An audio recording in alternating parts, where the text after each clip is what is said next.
She stepped through the double doors of Lang Auto and Finance at exactly 8:17 a.m. carrying nothing but a dented toolbox and the weight of every sideways glance in Red Hollow. Victor Lang didn't even look up from his ledger. He simply pointed at the gravel lot outside and said, quote, "Scrap iron and a widow's daydreams. Take your box and go." He had no idea the woman he had just fired in front of 3 mechanics was about to become the majority owner of the failing bank that still held his own 6-figure loan. 6 months later, his name would be on the foreclosure notices and hers would be on the building itself.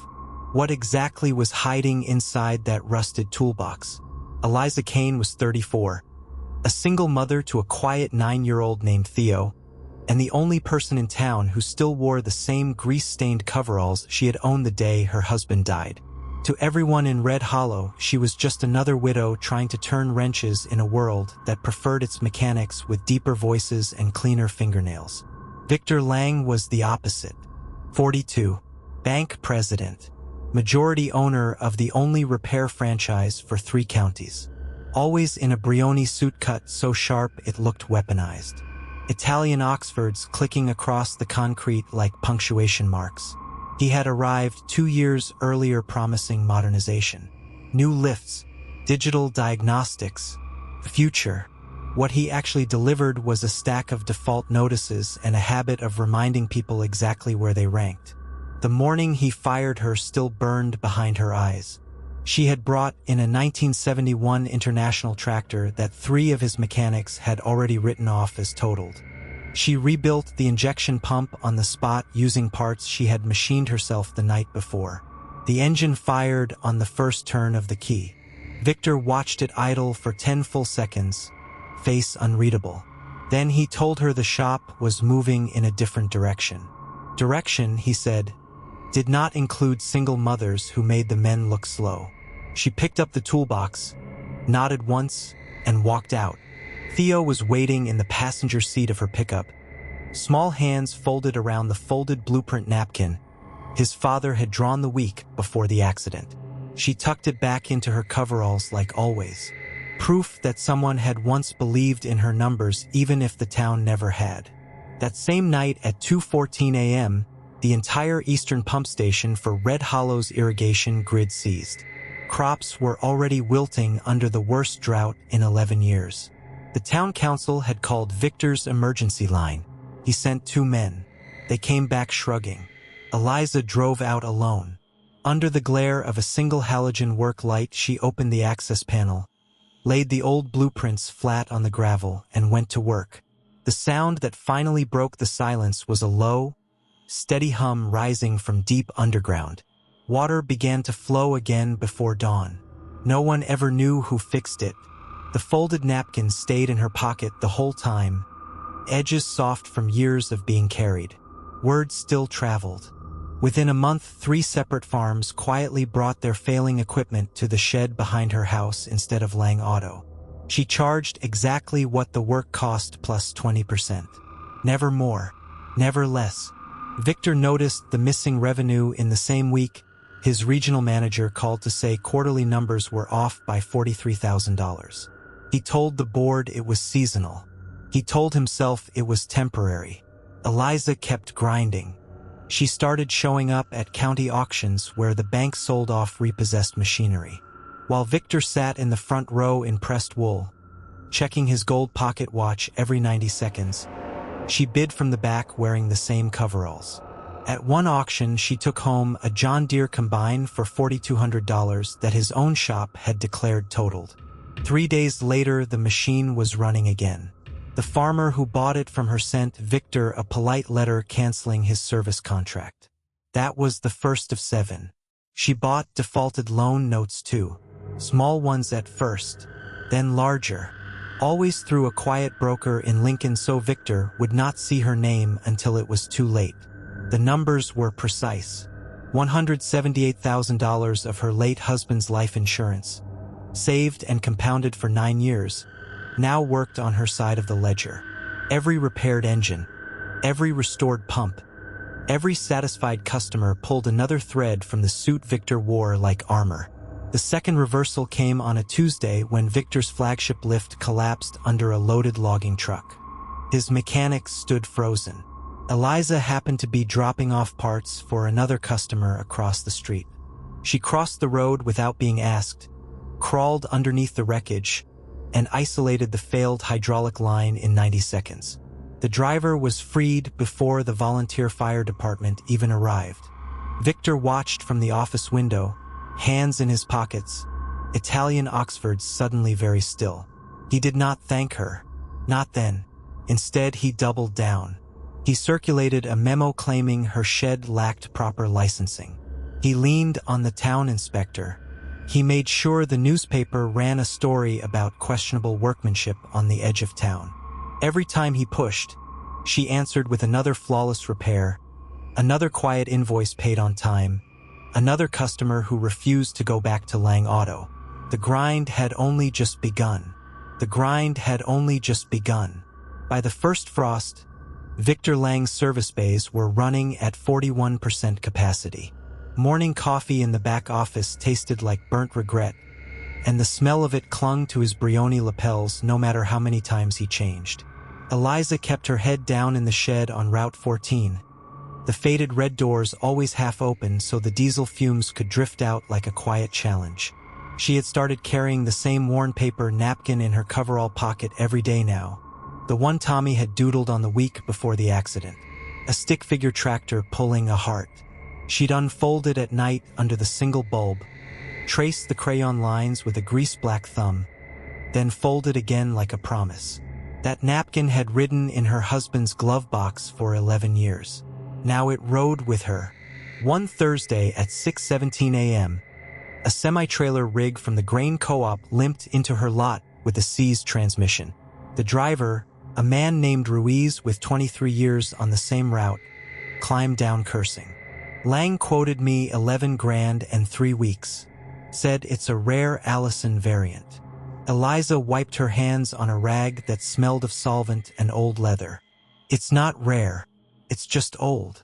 She had the unit torn down on a tarp before the sun cleared the silo. By noon, the gears were polished, the bearings replaced from a crate she'd bought at a silent auction 2 counties over. Ruiz left at 2:14 p.m. with a bill for $2,847 and a transmission that shifted smoother than the day it left the factory. He posted a photo of the invoice on the co-op's private Facebook group. The comments lit up like muzzle flashes. Victor saw the post at 2:41. His Patek read the time in cold gold. He crushed the paper cup in his fist. Coffee bled across the quarterly report that now showed a shortfall of $91,000. That night, the town inspector showed up at Eliza's shed unannounced, flashlight beam cutting through the dark like a scalpel. He cited her for improper ventilation, missing fire suppression, and something about zoning that smelled like Victor's cologne from 20 feet away. The fine was $4,200.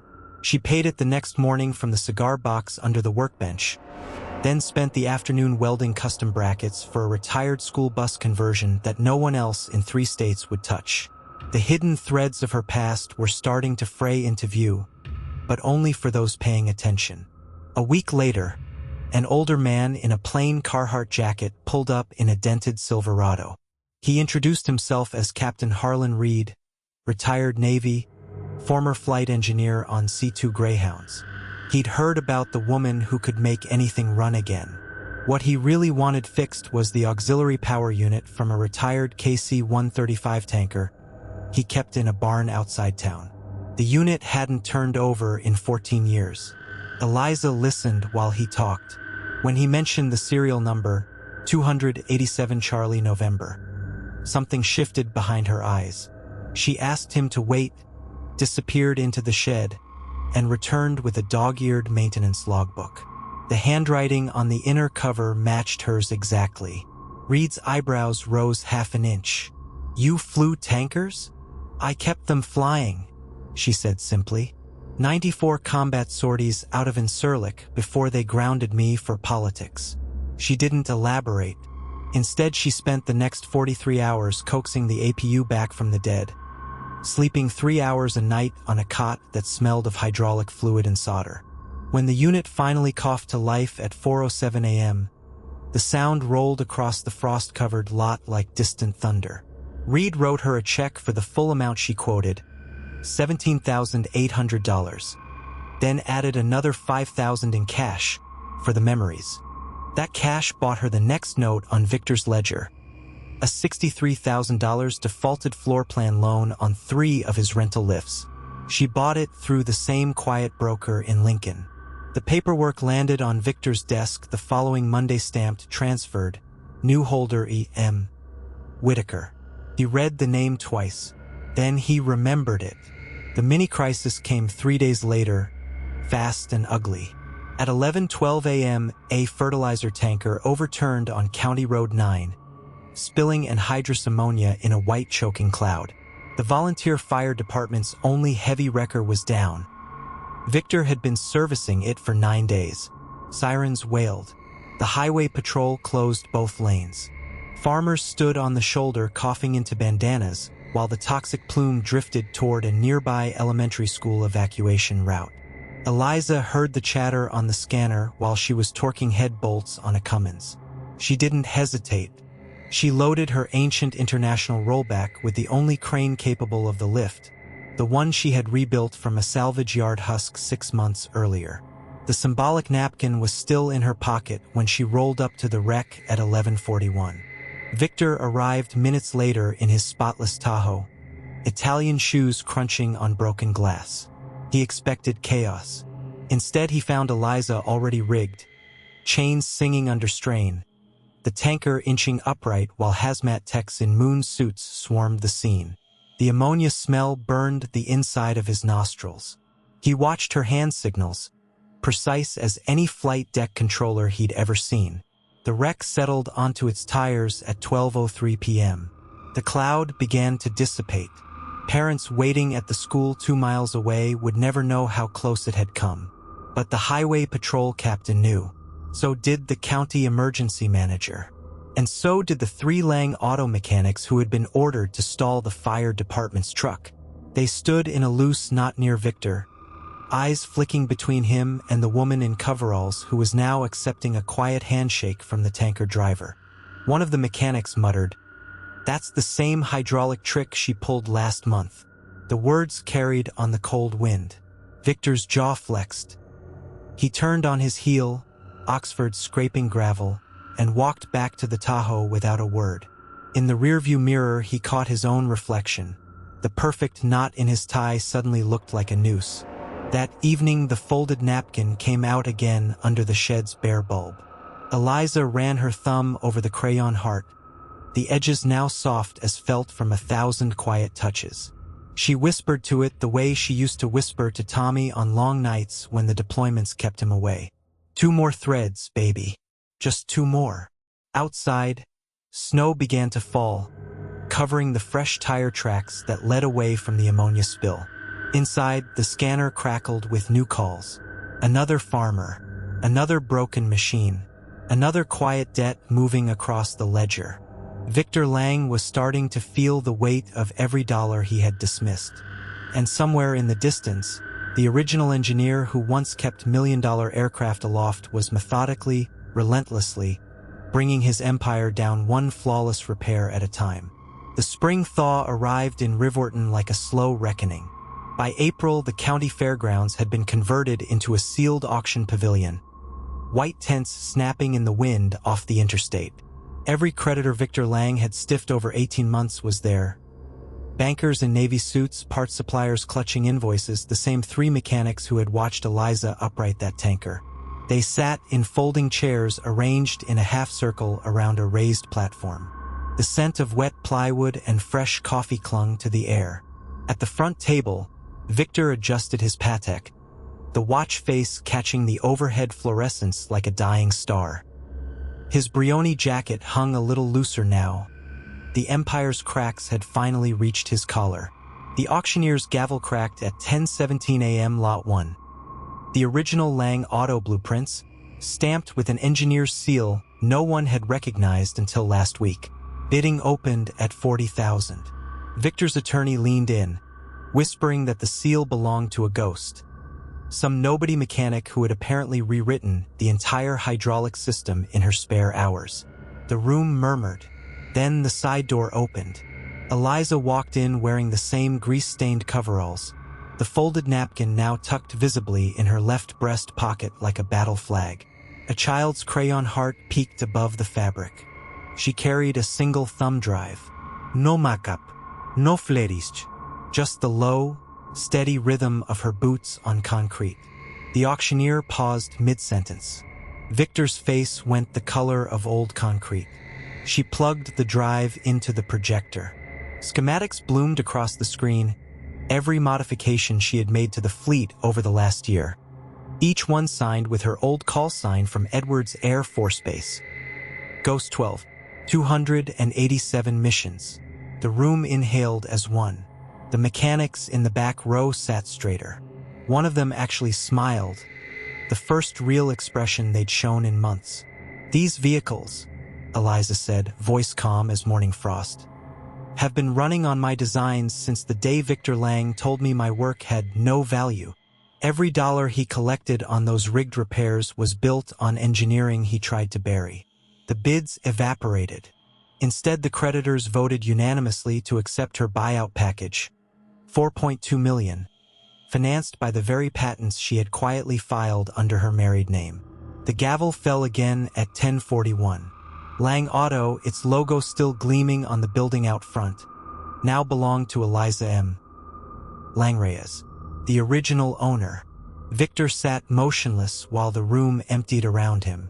The Italian shoes stayed planted, but the shine had gone dull. When only the two of them remained under the tense, harsh lights, he finally stood. His voice came out hoarse. Eliza, I was blind, arrogant. I saw a single mom in coveralls and decided the ledger didn't need her name on it. I'm sorry. Privately, right now, I'm sorry. She studied him for 3 full seconds, the ammonia memory still stinging both their noses. Then she gave the smallest nod. Later that afternoon, the boardroom on the second floor filled again. Every employee, every creditor, the highway patrol captain who had shaken her hand at the spill site, they all stood along the walnut table. Victor walked to the head, removed the Patek from his wrist, and placed it beside the gavel.